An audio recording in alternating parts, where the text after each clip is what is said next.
All right. Welcome to World War II in Africa. If you were in the classroom with me right now, I would obviously have the classic 1980s song by Toto jamming over the speakers. I think Weezer actually redid it.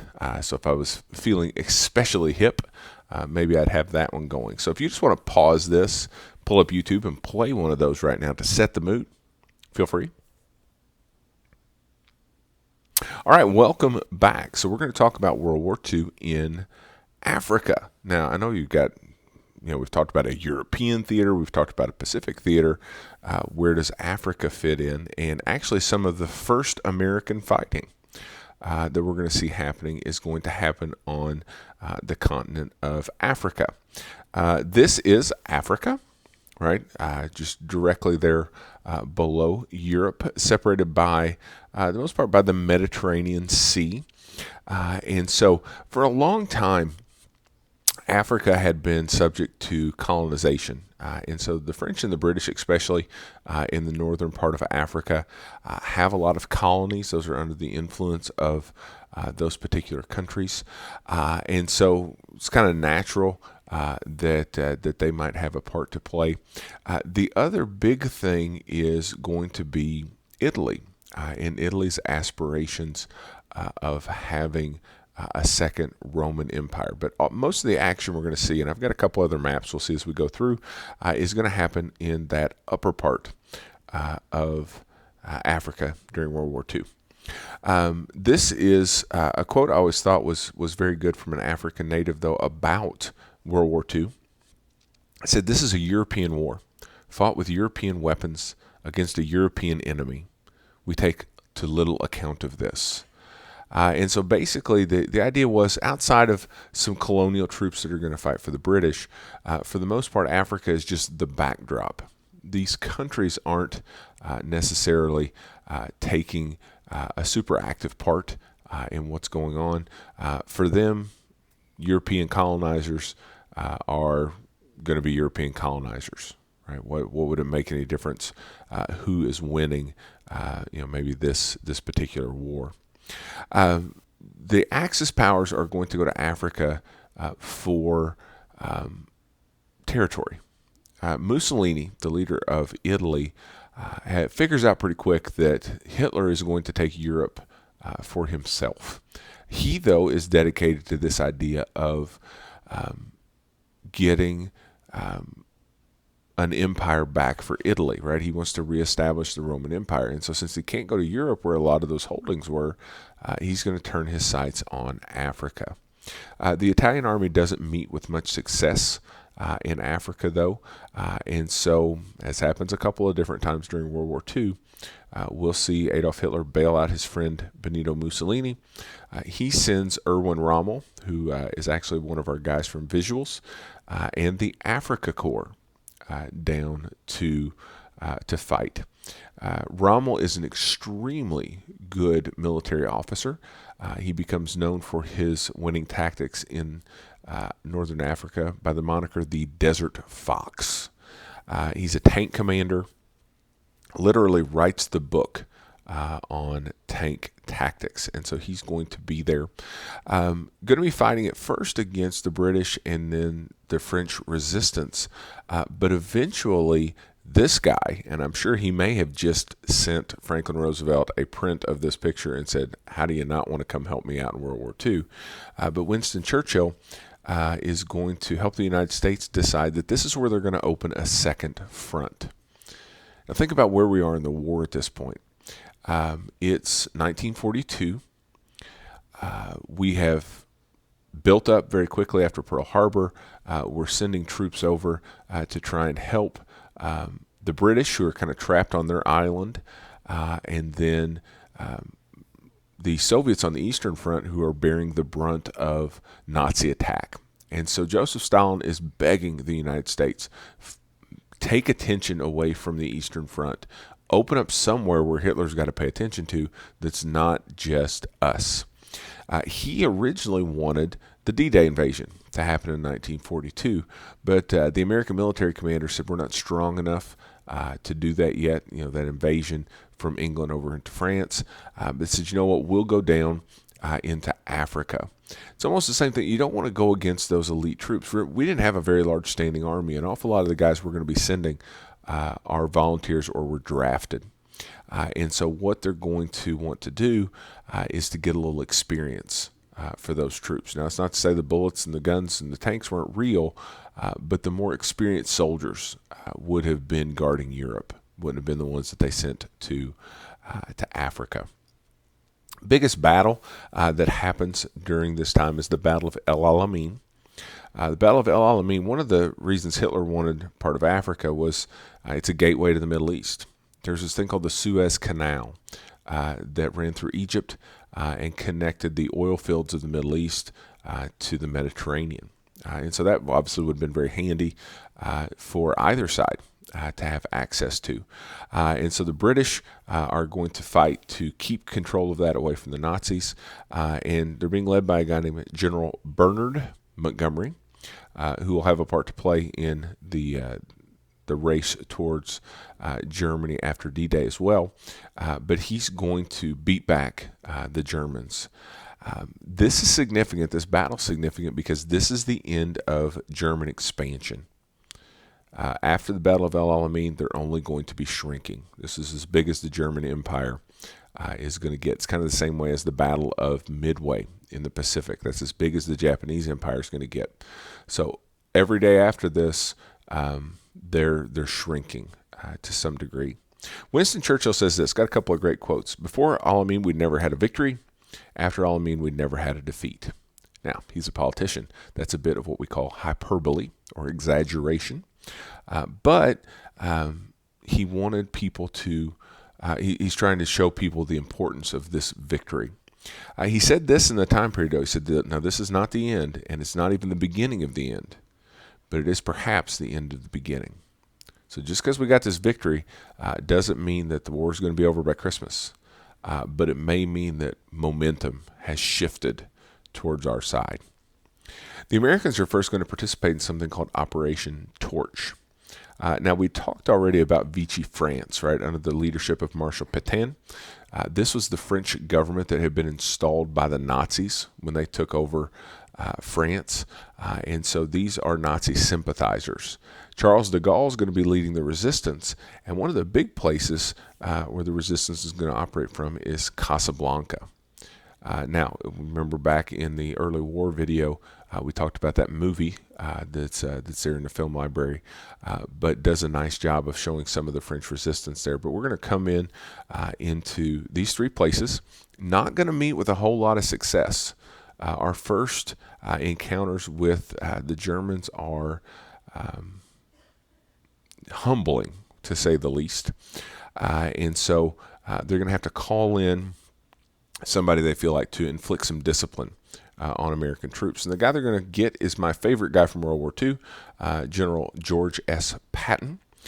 He had been a colonel in the First World War, was the first American to lead tanks into battle. He basically spent 20 years in between World War I and World War II begging the United States to make better tanks, and nobody would listen to him. He is an extremely aggressive battlefield general. They called him Old Blood and Guts. He, talking to his troops once, said that they were going to cut out the living guts of their enemies and use their blood to grease the wheels of their tanks. Very interesting guy. He's a guy that you'll encounter a little bit in visuals as well. And what I've done for the next little bit is just to have some Patton quotes along with some clips from Patton the movie starring George C. Scott from the 70s. It's one of my favorite war movies. I can't show you the clips in this video, obviously because of copyright, but if you are in the classroom, obviously we'll take a look at those. And if you're not in the classroom, I encourage you to take a couple hours and watch Patton, especially if you like this war stuff. It's really good. Patton comes in because he was a very good disciplinarian. He said this: if you can't get them to salute when they should salute and wear the clothes you tell them to wear, how are you going to get them to die for their country. The American Army was undisciplined, and so he thought that discipline came from the small things. How a person wore their uniform. Did they follow military procedure? And so when he came in, this was something that he was able to teach, partly because it was something he felt like he had to be good at. As a student, he wasn't very good. He was probably would have been diagnosed with dyslexia today. But so he understood when he was at the military academy, he's not going to distinguish himself in the classroom. He was going to have to do it with military precision. And so he becomes very adept at that. He is very much like we'll see with Douglas MacArthur in the Pacific, a diva. He won victories, but you had to put up with some pretty surly behavior to do that. He was renowned for his cursing. A lot of people said it was because he had a really high-pitched voice, and he felt like using profanity was a way of drawing attention away from that. But he definitely wanted newspaper headlines. He wanted his photograph. He wanted to feel like he was being appreciated for what he was bringing to the battlefield. He also has a very interesting belief, as you can see from an excerpt of a poem he wrote here, that he was a reincarnation of the warrior spirit. He's a Christian man. Was known for his prayer life, but he believed also in reincarnation, and said basically that in all these past lives he had been a warrior in different times and places, and so that obviously is an interesting thing to be bringing to the table.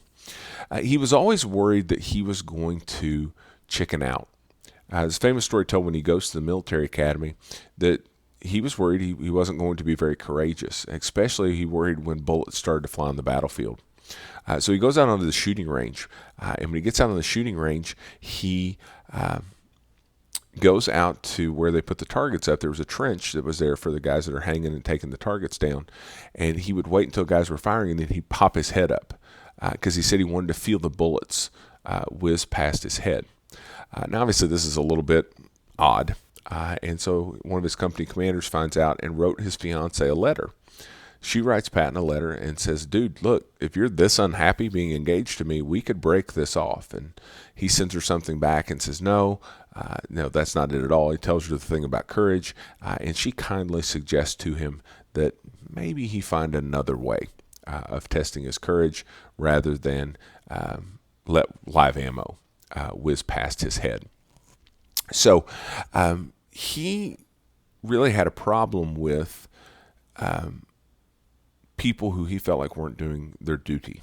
And so he gets in trouble in Africa for slapping a soldier who today we would diagnose as having PTSD. Back then, Patton just thought he was being a coward. He actually threatens to shoot the man in the hospital, and the doctors will not appreciate that and turn Patton in. And he ends up getting a pretty severe reprimand for that. One of the things he doesn't get to do then is take part in the DDay Invasion. He does very quickly get moved to Europe to lead the charge towards Berlin, and he becomes obsessed with getting to Berlin first. He tells his troops that he wants to pee in the Rhine, and the Rhine River is the border of Germany. And lo and behold, when they get there, he actually does. In the middle of a bridge they built, drops trowel, and pees there in front of all his troops. But he becomes obsessed with getting to Berlin. Unfortunately, the Soviets have a head start on him, and even though he's by far the fastest of the American commanders, he's not able to get there. They actually try and slow him down. One of the things I love best in the movie, they try and slow him down and quit sending him fuel for his tanks and his trucks. And so he actually sends people out from his army and has them steal gas and things from other Allied units. And so definitely had an idea about how things were supposed to go. He was very good. He understood the sacrifice that these men were making. We had several years ago a fellow that Mr. Rout went to church with that had actually been a driver for Patton during World War II, and he came in and talked to us. It was fascinating to listen to him, and he told us that the men didn't like the way that he treated them a lot of times, but that he won victories. and so they like that about serving with Patton. Probably the most famous thing he does militarily is in the Battle of the Bulge, and that's what this map is here. The Battle of the Bulge is kind of the last gasp for Hitler coming out of Europe. You can see this part in yellow on the map here was the bulge in the line. That's where the Battle of the Bulge gets its name. Hitler said, I'm going to concentrate everything on this one point on the Allied lines. I'm going to see if I can break the Allied lines and then have a chance to negotiate from a position of power. As you can tell, because it doesn't actually break, the tactic doesn't work. But if you look down at the bottom of that yellow portion, there's a place called Bastogne, and the 101st Airborne is trapped there at Bastogne, and it looks like they're going to have to give out. Well, Patton's army is all the way down at the very bottom part, the Third Army, bottom part of the map, not involved. But he had this sneaking suspicion that something big was getting ready to happen. And so he kind of takes a look at everything and says, well, if I was going to hit, I'm going to hit here. And so really without any kind of asking anybody, he very subtly starts to turn his army. Now, you're talking about thousands and thousands of guys, all kinds of equipment.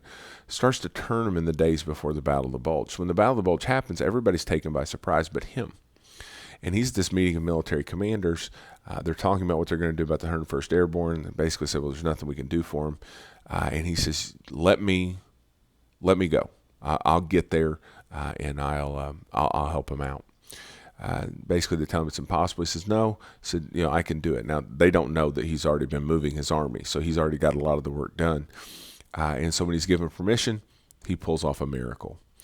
It is snowing really bad in Europe at that point. He actually calls in a chaplain because he doesn't have any air support and tells him he wants him to pray a weather prayer. And the chaplain writes a weather prayer and gets Patton a couple of days of clear skies, and they're able to help beat back the Germans in the Battle of the Bulge. The problem with Patton is that the war ends. Everybody else is really happy about this. He's a soldier. He's a fighting soldier. He didn't like the Soviets. One of the things, when they started to meet up, the commanders would always have dinners and things, and he hated the Soviets. He thought that they were going to be our next big enemy, so much so that he started to advocate for attacking them. Hey, we got the troops, we got the tanks, we got everybody over here. Let's go ahead and attack them. After 4 years of war, you're not going to get a whole lot of takers on, hey, let's attack our ally now. And so he ends up getting shuffled further and further back out of the spotlight. Eventually, he is killed in an auto accident in Europe. He's buried in Luxembourg today near some of his troops who were killed during the Battle of the Bulge. And there's a lot of kind of shady circumstances surrounding Pattons' death. Bill O'Reilly wrote a book called Killing Patton, where he had like 3 or 4 different people, Joseph Stalin, the CIA, who he was kind of breaking down, them being suspected of killing General Patton. And so it's an interesting read. But he ends up, it's an auto accident. He's in the back seat, but they hit the one place where he's at. It ends up breaking his neck. His wife is able to come over and see him and say goodbye before he passes away a few days later. But he leaves his mark on World War II and really on the American military as a whole.